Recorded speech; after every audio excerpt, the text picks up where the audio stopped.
Segment is sponsored by Martin, Harding, and Mazzotti. Well, tax season is upon us, and the deadline to file your tax return is just a little over 2 months away. I'm sure many of you have questions. I know I do. Here to help examine this issue and help simplify tax time for us is managing partner Paul Harding from the law firm of Martin, Harding, and Mazzotti. Paul, welcome. Thank you. Thanks for being here again. All right, so we'll jump right into it. Everyone has to file, correct? Well, you know, you don't. You don't have to there file. There are some exceptions. Yeah, well, you know, it's a funny, if you don't make any money, you don't have to file. But aside from that, sure. You know, depends what status you're in. You know, if you're single, married, filing jointly, you get deductions. You may not pay tax. But yes, filing is a very important thing. But not everyone has to file. You have to have some income. Yes, there are some exceptions. Okay, when is the deadline to file? So April 15th is the deadline. There are extensions available, but that is the easiest way to do it. All right. So our viewers at home, what happens if, say, you don't file, or maybe you file later but you haven't requested an extension? Yeah.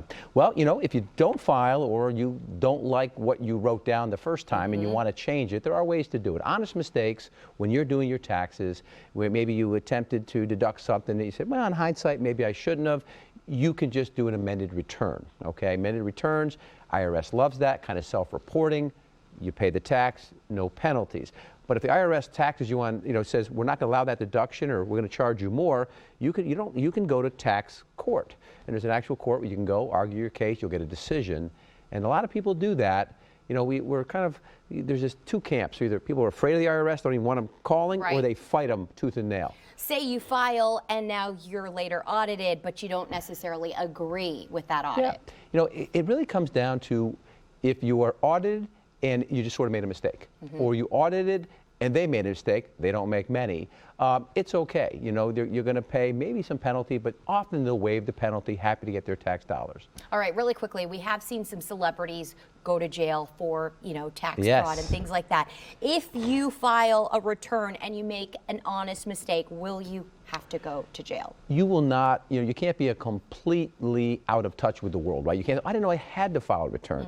But if you do something, honest mistake, no jail. But if you are fraudulent, you try to say something that didn't actually occur, you don't report income that's readily there, you know, we've seen it, and so they do the celebrity thing, so then we're all like, wow, that could be us. Right. And they use that as impactful.